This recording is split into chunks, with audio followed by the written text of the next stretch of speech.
Hello everyone, बहुत बहुत स्वागत है आप सबका हमारे चैनल अड्डा 24/7 जुडिशरी पर। मेरा नाम है दिव्यांशी चंद्रा और मैं यहाँ पर आपकी क्लासेस लेती हूँ। तो कुछ क्लासेस में, इनफैक्ट कल की क्लास में एक डाउट आया था, इसके पहले भी डाउट्स आ चुके हैं कि क्या अगर हमारी बॉडी पर टैटू बना हुआ हो तो हम क्या सरकारी नौकरी की तैयारी ना करें। देखिए, इतना डरने की कोई बात नहीं है। अगर कोई भी सवाल आता है मन में तो हमें उसको पहले पूरा समझना पड़ेगा। अब मैं एग्जाम्पल के तौर पर आपको समझाती हूँ। यहाँ पर एक केस हुआ था, काफी न्यूज में भी था, हो सकता है आपने देखा हो सकता है आपने ना देखा हो, आपने कोई सिमिलर केस देखा हो। उसमें एक बच्चा था, अभिषेक नाम का, और वो एक यूपीएससी एस्पायरेंट था। वो यूपीएससी का एग्जाम निकालना चाहते थे। बट क्या हुआ, उनको पता चला ऐसा कि अगर टैटू बनवा लें तो वो यूपीएससी क्वालिफाई नहीं कर सकते हैं, वो यूपीएससी में कोई पोस्ट नहीं मिल सकती है उनको। अब इस आधे अधूरे सच के बेसिस पर उन्होंने थोड़ा बहुत रिसर्च भी करा, अपने एंड से गूगल वगैरह भी देखा। बट इन द एंड जब उनको कोई पॉजिटिव रिस्पॉन्स नहीं मिला, ही कमिटेड सुसाइड। देखिए, अगर मैं इस पर टिप्पणी करूं तो वैसे तो रेस्ट इन पीस, बट ये बहुत ही बेवकूफ़ी वाली बात है। सुसाइड नहीं करना चाहिए था। किसी भी चीज़ को पहले जान लेना चाहिए, समझ लेना चाहिए, उसके बाद ही कोई एक्शन लेना चाहिए। जहाँ तक बात है सरकारी नौकरी की, तो हम जिस प्लेटफॉर्म पर हैं उसकी बात कर लेते हैं। अगर आप यूपीएससी देना चाहते हैं या फिर आप जुडिशरी के एग्जाम्स देना चाहते हैं, तो देखो, कोई बहुत स्ट्रिक्ट गाइडलाइंस तो नहीं इस बात पर कि टैटू नहीं होना चाहिए। बस हाँ, क्योंकि आप एक ऐसी सर्विस की तैयारी कर रहे हैं जो कि बहुत ही प्रेस्टिजियस है अपने आप में, जिसका बहुत, आप कह सकते हैं कि बहुत बहुत रेप्यूटेड जॉब है। आप जिस पोस्ट पर जाएंगे लोग आपकी पूजा करने वाले हैं, राइट। तो ऐसे में आपसे उम्मीद करी जाती है कि आप कोई भी काम ऐसा ना करें that is unbecoming of an officer, यानी कि किसी ऑफिसर को जो सूट नहीं करता है, ऐसा काम मत करिए। देखिए, टैटू बहुत सारी तरह के हो सकते हैं, बहुत चीज़ों के हो सकते हैं। अगर आपने अभी तक टैटू नहीं बनवाया है तो वैसे तो मैं सजेस्ट करूंगी टैटू मत बनवाइए।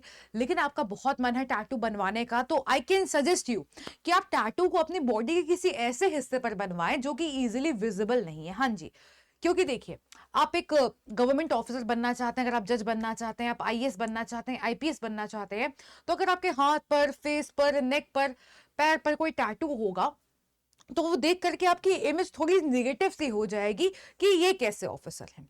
ये एक पब्लिक ओपिनियन होता है, ठीक है। बस इसी बेसिस पर आपसे एक्सपेक्ट करा जाता है कि आप टैटू ना बनवाएं। लेकिन अब मान लीजिए बहुत सारे केसेस होते हैं कि पहले से टैटू बनवा लिया, बचपन में टैटू बनवा लिया, अब उसका क्या किया जाए। तो देखिए, बहुत ही सिंपल सी बात है। जैसे कि मैं एग्जांपल देती हूँ ट्राइबल कम्युनिटीज का। बहुत सारी ट्राइबल कम्युनिटीज का इंडिया में होता है कि बचपन में ही उनके टैटू बनवा दिया जाता है, क्योंकि वो उनका एक कल्चरल रिप्रेजेंटेशन होता है अपने आप को आइडेंटिफाई करने का कि हाँ, हम इस ट्राइब से बिलोंग करते हैं और हमारी ट्राइब में सब ऐसे टैटू बनवाते हैं, so it is mandatory for us. ऐसे लोगों को घबराने की कोई बात नहीं है। ऐसे लोगों का सिलेक्शन कभी भी टैटू की वजह से नहीं रुकेगा। ऐसे लोगों को चिंता करने की जरूरत नहीं है। लेकिन मान लीजिए आप किसी ट्राइबल कम्युनिटी से नहीं है, लेकिन आपने पहले से टैटू बनवा रखा है। इन दैट केस अगर आपका टैटू बहुत ही भड़काऊ टाइप का है या फिर इंटीमिडेटिंग है, जिसको एक वर्ड बोला जाता है इंग्लिश में, डिक्शनरी में देख लीजिएगा जाकर के, ठीक है। अगर सामने वाले को अग्रसर करने वाला है, तो आपके पास एक ऑप्शन है कि टैटू का रिमूवल हो सकता है, टैटू को आप रिमूव करवा सकते हैं। इन दैट केस मान लीजिए अपने टैटू को रिमूव करवाते हैं, इन दैट केस आपके टैटू को कंसिडर भी नहीं करा जाता है। मतलब कि उसको परफेक्टली वैलिड मान लिया जाता है, आपके सिलेक्शन में कहीं पर भी कोई त्रुटि नहीं आएगी, कोई भी दिक्कत नहीं आएगी। लेकिन मान लीजिए आप रिमूव नहीं करवाना चाहते हैं, तो बस इतना ध्यान रखिएगा कि आपका टैटू कोई इनडिसेंट प्रकार का ना हो, आपके पोस्ट की डिसेंसी को, मॉडेस्टी को, रेपुटेशन को मेंटेन करता रहे, उस प्रेस्टीज को संभाले, हाथ से वो ना जाए। अब एक और बात है, अगर अभी तक टैटू नहीं बनवाया है लेकिन बहुत मन कर रहा है टैटू बनवाने का, दोस्तों ने बनवा रखा है, बचपन सपना था बड़े हो जाएंगे तो बनवाएंगे, मम्मी पापा ने बनवाने नहीं दिया, अगर ऐसा केस है, आप टैटू बनवा सकते हो। बस ये ध्यान रखिएगा कि बॉडी के किसी विजिबल पोर्शन पर मत बनवाइएगा। फेस पे, नेक पे, ईयर्स पे, हाथों पे, फिंगर्स पे, पैरों पे, इस तरह की जगहों पर टैटू मत बनवाइएगा। और अब जो बनवा भी रहे हैं, क्योंकि देखिए मेडिकल एग्जामिनेशन भी होगा, फिजिकल एग्जामिनेशन भी होगा, सिलेक्शन से पहले आपका जो आप इंटरव्यू क्वालिफाई कर लेंगे उसके बाद ही कंडक्ट होता है। तो ऐसे में भी कोई इंडिसेंट प्रकार का नहीं होना चाहिए जो आपका बायसनेस दिखाता हो, आपका इन्फ्लुएंस दिखाता हो। मतलब कि किसी को हर्ट करने वाला ना हो, किसी के सेंटिमेंट्स हर्ट ना हो जाए, सेक्सिस्ट टाइप का नहीं होना चाहिए जिससे कोई ऑफेंड हो जाए। इस तरह की चीज़ों को थोड़ा सा अवॉइड करिएगा। अब मान लीजिए अगर किसी विजिबल पार्ट पर है, आपने कुछ धार्मिक बनवा रखा है, वैसे धार्मिक भी मत बनवाइएगा अगर अभी तक नहीं बनवाया है, क्योंकि आपसे ये एक्सपेक्ट करा जाता है कि आप न्यूट्रल रहें, क्योंकि आपको अपनी फंक्शनिंग में पब्लिक ऑफिस संभालना है, तो you have to be neutral. इस वजह से आपको धार्मिक टैटू भी नहीं बनवाने चाहिए। लेकिन मान लीजिए अगर बनवा रखा है, अगर बनवा रखा है तो चिंता की बहुत बात नहीं है। बहुत ज़्यादा बात नहीं है। बहुत से बच्चों के मन में डर होता है कि हम जब इंटरव्यू देने जाएँगे कभी हम इस बेसिस पर रिजेक्ट ना हो जाए कि हमने टैटू बनवा रखा है।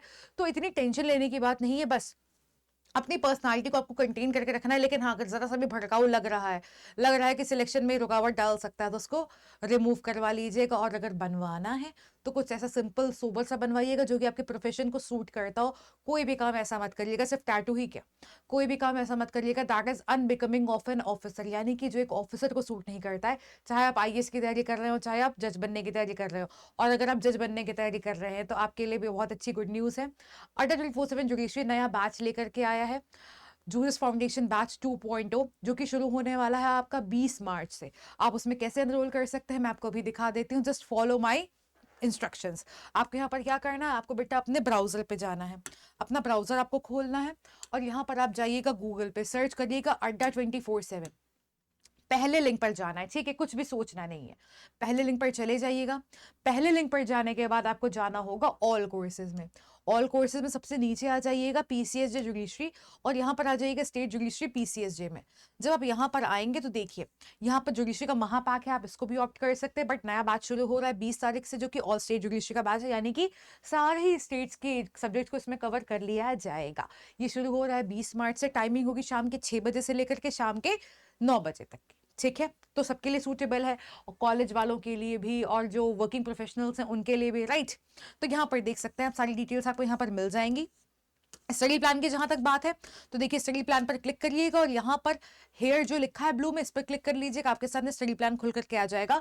20 मार्च को ओरिएंटेशन है, 21 मार्च को ओरिएंटेशन है और 22 मार्च से आपका आईपीसी शुरू होने वाला है, जो कि मैं ही लेने वाली हूँ, ठीक है। तो बहुत मजा आएगा, बहुत सारे मजे के साथ हम पढ़ने वाले हैं। इसमें कोई प्रॉब्लम नहीं आएगी कहीं पर भी कॉन्सेप्चुअली, इतना मैं गारंटी कर सकती हूँ। और वैसे यहाँ पर आईपीसी लिखा है, बट आपको यहाँ पर भारतीय न्याय संहिता पढ़ाया जाएगा और आपको आईपीसी के रिकॉर्डेड लेक्चर्स मिल जाएंगे, सो दैट दोनों चीजें बैलेंस हो जाए। क्योंकि अपकमिंग एग्जामिनेशंस में आपको बीएनएस देखने को मिलेगा, भारतीय न्याय संहिता ही देखने को मिलेगी। तो उसको हम साथ लेकर के चलते हैं। भले अभी जो है 1 जुलाई से नोटिफाई होना है, लेकिन एग्जाम तो हमें उसके बाद देना है ना। और जज बनने के बाद तो हमें वही मानना है जो आज का कानून है, राइट।